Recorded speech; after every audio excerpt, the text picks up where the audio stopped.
नमस्कार दोस्तों, stock market studies में फिर से एक बार आपको बहुत-बहुत स्वागत है। तो आज मैं फिर से आपके सामने कुछ इम्पोर्टेंस कंपनी के अपडेट और उसके न्यूज़ के बारे में चर्चा करूँगा।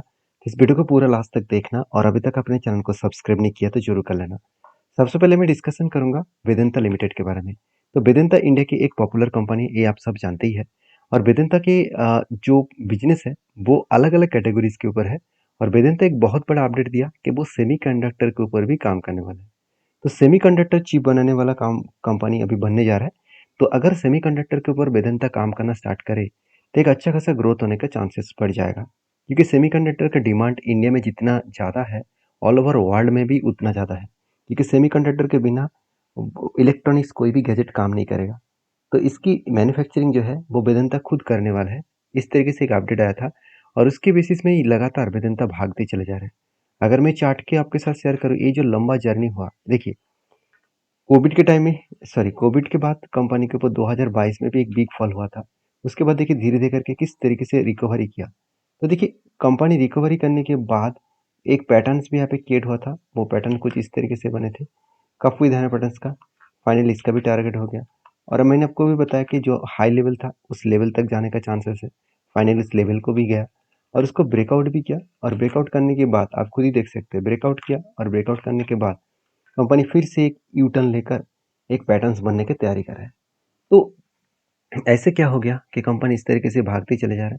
देखिए मैं पहले ही बोल चुका हूँ, कंपनी का बिजनेस सेगमेंट चेंज हो रहा है। उसके साथ साथ कंपनी एक गुड अपडेट भी दिया कि Vedanta plan to raise up to 800 billion rupees. कोई 80 मिलियन रुपीज का नहीं है, 80 बिलियन रुपीज का। इतने बड़े मतलब फंड रेज करने वाला है। क्यों? क्योंकि मैं पहले बोल चुका हूँ कि कंपनी अलग अलग बिजनेस सेगमेंट के ऊपर एंटर होने जा रहा है। तो इसीलिए इस कंपनी के ऊपर फंडिंग का जरूरत है, क्योंकि सेमीकंडक्टर के अगर प्लांट भी बनाने जाए तो उसके लिए एक बहुत बड़ा फंडिंग का जरूरत होगा। तो इसीलिए कंपनी क्या कर रहा है, खुद के जो 80 बिलियन फंड रेज करने वाला है। और ये भी बताया जा रहा है कि ये जो फंड रेज किया जाएगा, खुद के जो शेयर होल्डर है उसका स्टेक को बेचकर इस तरीके से फंड को रेज करेंगे, क्योंकि इसका मतलब जो शेयर होल्डिंग है उसके बारे में चर्चा करूँ तो आप ध्यान से देखना। प्रोमोटर के पास सबसे ज़्यादा होल्डिंग्स है 59%। और उसके बाद एफ और डी के पास भी छोटे मोटे होल्डिंग्स है, कोई बात नहीं। मगर प्रोमोटर की एक दिक्कत वाला बात यही है कि 99% होल्डिंग प्रोमोटर के जो होल्डिंग्स है वो होल्डिंग्स को प्लेस में रखा गया, मतलब गिरवी रखा गया है। तो ओवरऑल ये सारी चीज़ों को नोटिस करना कि कंपनी का सिचुएशन क्या है, कंपनी का हालत क्या है। तो बाकी आपकी क्या ओपिनियन है इस कंपनी के ऊपर ज़रूर कमेंट्स करना। और आप इस कंपनी के ऊपर आप किस तरीके से काम करते हैं वो भी मुझे कमेंट्स करके बता सकते हैं, क्योंकि कंपनी का जो क्वार्टरली इस बार रिजल्ट आने वाला है, मुझे लगता है रिजल्ट इस बार अच्छा खासा आने का चांसेस होगा, क्योंकि रिजल्ट आने से पहले शेयर भागता हुआ देखने को मिला है। तो एक पॉजिटिव गुड न्यूज़ आने का चांसेस है। तो बाकी आपके क्या राय है इस कंपनी के ऊपर, एक बार जरूर मुझे कमेंट्स करके बताना। तो कंपनीज के नेक्स्ट जो अपडेट है उसके बारे में बात करूँ, उसका नाम है life insurance corporation of India. तो basically life insurance corporation of India एक 7 लाख करोड़ के कंपनी बन चुके हैं, एक हाई लेवल का कंपनी बन चुके हैं। और इस कंपनी के आसपास भी इसका पेयर कंपनी को देखने को नहीं मिलेगा। सारे कंपनी को अगर एक साथ जुड़ा भी जाए तो भी लाइफ इंश्योरेंस कॉर्पोरेशन का मार्केट कैप तक पहुंच नहीं पाएंगे। सोचिए कितना बड़ा कंपनी है। तभी एल जो लिस्टिंग होने के बाद बिग फॉल हो गया था, तो उसके बाद कंपनी रिकवरी क्यों किया। देखिए कंपनी का बिजनेस सेगमेंट बहुत स्ट्रांग है, आप सभी जानते हैं। क्योंकि इस कंपनी का मार्केट शेयर के बारे में बात करूँ तो आप देखकर चौंक जाओगे। हर जगह पे कंपनी 60 to 80% मार्केट शेयर है। न्यू बिजनेस के ऊपर जो प्रीमियम लाइफ इंश्योरेंस है उसके ऊपर मार्केट शेयर 66% है। Number of group of policies के ऊपर 81% मार्केट शेयर है। नंबर ऑफ इंडिविजुअल पॉलिसीज के ऊपर 74% मार्केट शेयर है। प्रीमियम पैकेजेस के ऊपर 72% मार्केट शेयर है। तो ओवरऑल हर दिशा से, हर जगह से देखा जाए तो कंपनी के ऊपर एक पॉजिटिव ग्रोथ देखने को मिला। और यही ग्रोथ के कारण जब मतलब एल लिस्टिंग हुआ था उसके बाद बिग क्रैश हुआ था, तभी मैंने आपको वीडियो बनाकर यही शेयर किया कि मुझे नहीं लग रहा है कि वो हमेशा नीचे रहेगा, कभी ना कभी तो वो बाउंस बैक करेंगे। और फाइनली वो किस तरीके से बाउंस बैक किया आप एक बार देख सकते हैं। जब लिस्टिंग हुआ उसके बाद कितना क्रैश हुआ था। ओवरऑल लिस्टिंग गेन से अगर मैं टोटल डाउन लेवल तक देखूँ तो ऑलमोस्ट 40% का करेक्शन हो गया। और जो लोग उस 40% करेक्शन के ऊपर एंट्री किया था वो लोग आज 100% का रिटर्न जनरेट कर चुके हैं, क्योंकि डाउन साइड से अगर टॉप लेवल तक देखूँ तो ऑलमोस्ट मैं थोड़ा सा जूम छोटा कर लेता हूँ। हाँ, अभी देखिए डाउन साइड में से एकदम टॉप लेवल तक देखूँ तो 120% का रिटर्न दे चुके हैं। तो उसके बाद देखिए मुझे एक फिर से एक पैटर्न्स मिला काफ़ी धाना पैटर्न्स का। मेरा जो पैटर्न्स है, इस पैटर्न्स के बेसिस में जो काफ का साइज है इसी को मैंने मार्किंग किया और इसी लेवल में मेरा टारगेट बनेगा। जो टारगेट निकल के आएगा 41%। मगर उससे पहले एक और एक ट्रेड यहाँ पे बीच में बन गया जो एक रेंज ट्रेडिंग है। रेंज ट्रेडिंग का मतलब है देखिए यहाँ पे कंटिन्यूसली एक बाइंग का रेंज बनना चाहिए, जो कंटिन्यूसली बाइंग का कैंडल बनना चाहिए, बीच में कोई भी रेड कैंडल नहीं बनना चाहिए। तो इस बाइंग का रेंज टोटल 20% के ऊपर हो तो मैं क्या काम कैसे करता हूँ, जब भी शेयर नीचे आते हैं इस लेवल को टच करते हैं तब मैं एंट्री लेता हूँ और इस हाई लेवल तक टारगेट लेता हूँ।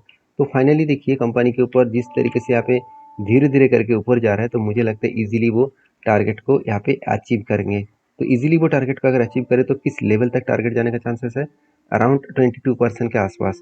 तो मैं बार बार बोलता हूँ ये सारे चीज़ों को आप जब तक ना सीखेंगे तब तक आपको जब तक सीख कर आप स्टडी कर कर काम नहीं करेंगे तब तक ये सारे डिटेल्स आपको हमेशा याद नहीं रहेंगे और हमेशा इस तरीके से काम नहीं कर पाएंगे। देखिए जो लोग भरोसा करते हैं इस तरीके से स्ट्रैटेजीज के ऊपर तो उसके लिए मैं एक ही बात कहूँगा, एक ही रिक्वेस्ट करूँगा, आप प्लीज़ एटलीस्ट 10 साल के बैक टेस्टिंग करिए।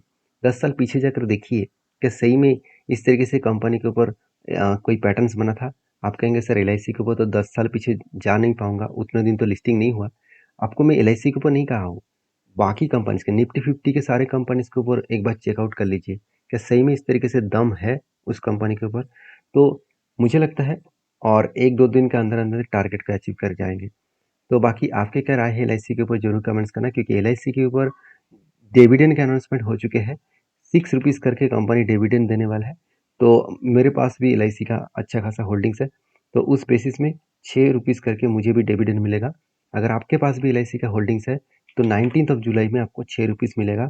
तो मुझे जरूर कमेंट्स करके बताना कि आपके पास एल का कितना क्वांटिटी है। तो चलो अभी नेक्स्ट कंपनी के बारे में चर्चा कर लेते हैं जिसका नाम है जुबलियन फुटवेयर। देखिए इस कंपनी के ऊपर मैंने अराउंड 10 12 से 15% तक लॉसेस भी मैंने झेला जब मैंने एंट्री लिया था। जब मैंने इस कंपनी के ऊपर एक काम किया, एक स्विंग बेसिस में एंट्री लिया था, उसके बाद मुझे 12 से 15% तक लॉसेस झेलना पड़ा। तो मैं तब भी मैंने आपको वीडियो बनाकर शेयर करके यही बता रहा था कि इस कंपनी के ऊपर मेरा भरोसा है, इस कंपनी के ऊपर पोटेंशियल है। तो आज नहीं तो कल कंपनी रीबैक करेगा तो जरूर इसके ऊपर मैं कंटिन्यू करूँगा। तो फाइनली कंपनी के ऊपर अगर चार्ट को देखा जाए तो देखिए किस तरीके से रीबैक किया। और जब मैंने एंट्री लिया था कुछ इस तरीके से पैटर्न्स के बेसिस में यहाँ पे एक कप बना था, उसके बाद एक हैंडल बना। तो मतलब काफ़ी धाना पैटर्न्स बना था। फाइनली उसका ब्रेकआउट भी हुआ, ऊपर भी रिटेस्ट किया, ऊपर भी गया था, टारगेट होने से पहले ही बिग क्रैश हो गया। अभी देखिए वही उसी तरीके से रिकवरी करके ऊपर जाने का कोशिश कर रहा है। अभी लेवल बहुत स्ट्रांग है, इस लेवल को कंपनी को ब्रेक करने के लिए 586 का लेवल बहुत स्ट्रांग एक रेजिस्टेंस है। रेजिस्टेंस कम सप्लाई जोन है, क्योंकि इसी लेवल से बिग क्रैश हुआ था। इस लेवल को ब्रेक करने का कंपनी को थोड़ा सा मेहनत तो करना पड़ेगा। तो ओवरऑल कंपनी के ऊपर जो करेक्शन हुआ था उसी बेसिस में बात करूँ तो कितना करेक्शन हुआ मेरे एंट्री लेने के बाद, मैंने इस तरीके से लेवल में एंट्री लिया था। ओवरऑल देखिए 15 से 17% के आसपास करेक्शन हुआ था। तो मैंने माल नहीं बेचा क्योंकि मुझे इस कंपनी के ऊपर भरोसा था। और जब कंपनी के ऊपर कुछ गुड अपडेट आया तब मैंने और भी इसके ऊपर पॉजिटिव रह गया, क्योंकि कंपनी ने बताया कि 2000 से भी ज़्यादा डोमिनोज जो पिज़्ज़ा के आउटलेट है वो ओपन करने जा रहे हैं ऑल ओवर इंडिया में। तो एक गुड पॉइंट्स है। दूसरी पॉइंट्स ये भी है कि कंपनी बता रहा है कि Jubilant food complete acquisition of the stake of O2 renewable energy. तो O2 रिन्यूएबल एनर्जी की पूरा का पूरा स्टेक खरीदारी की है। तो देखिए कंपनी के नया कोई स्ट्रैटेजीज होगा, क्योंकि रिन्यूएबल एनर्जी को इसीलिए खरीदारी कर रहे हैं क्योंकि कंपनी के खुद की देखा जाए तो पावर की जो बहुत ज़्यादा ज़रूरत होते हैं, बहुत ज़्यादा इलेक्ट्रिसिटी की ज़रूरत होता है, शायद इसीलिए वो रिन्यूएबल एनर्जी के ऊपर वो खुद के स्टेक बढ़ाने वाला है। तो आप देख सकते हैं O2 पावर जो है वो एक रिन्यूएबल एनर्जी के ऊपर काम करने वाला कंपनी है। ओवरऑल कंपनी 4.0 गीगावाट का पोर्टफोलियो क्रिएट कर चुके हैं। देखिए कंपनी का जो बिजनेस है थोड़ा सा वेबसाइट स्लो है इसीलिए लोड नहीं हो रहा है, कोई बात नहीं। इस तरीके से कंपनी के ऊपर पूरा का पूरा स्टेक ऑब्वियसली जुबलियन फूड ने खरीदारी की है। तो एक गुड पॉइंट्स है जो कंपनी को आगे बढ़ाने के लिए काफ़ी है। आप खुद ही देख सकते हैं कंपनी किस किस प्रोजेक्ट के ऊपर काम कर रहा है, विंड पावर के ऊपर, सोलर पावर के ऊपर, साथ ही साथ कंपनी C&I के ऊपर भी कंपनी काम कर रहा है। तो बेसिकली कंपनी का बिजनेस मुझे लग रहा है कि जुबलियन फूड के साथ जुड़ने के बाद और भी ज़्यादा ग्रोथ होने वाला है। तो जुबलियन फूड के ऊपर फिलहाल के लिए मेरा यही व्यू है। ये कंपनी के ऊपर मैं जो टारगेट लेके चल रहा हूँ इसका लाइफ टाइम हाई के आसपास है। 670 रुपीज़ के आसपास मेरा टारगेट है। इस लेवल तक मैं जब तक एंट्री लिया हूँ तब तक यहाँ पे होल्ड करके रखा हूँ, इस लेवल तक टारगेट पाने के लिए। अभी टारगेट होगा कि नहीं होगा वो तो बात की बात है। मैं हमेशा अगर कंपनी के ऊपर रिसर्च करके, मैंने सही रिसर्च करके आके काम कर रहा हूँ तो लॉसेस भी हुआ तो मैं होल्ड करता हूँ, मैं इंतज़ार करता हूँ। हाँ, मैं रिक्वेस्ट करूँगा ये सारे कंपनीज़ के ऊपर जब मैं काम करता हूँ, मैं आपके साथ शेयर तो ज़रूर कर रहा हूँ। प्लीज़ डायरेक्टली ब्लाइंडली इस कंपनी के ऊपर काम मत कर लेना, क्योंकि मेरा रिस्क लेने का कैपेसिटी अलग है, मेरा स्ट्रैटेजीज अलग है, मेरा कहाँ पे मैं एवरेज करता हूँ वो भी स्ट्रैटेजी अलग है। तो इस सारी चीज़ों को आपको आपके सेबी रजिस्टर्ड एडवाइजर के साथ एक बार बातचीत करके काम करना चाहिए। तो नेक्स्ट जो अपडेट है, नेक्स्ट जो कंपनी उसके बारे में चर्चा करूँ, उसका नाम है एल्कॉन इंजीनियरिंग कंपनीज लिमिटेड।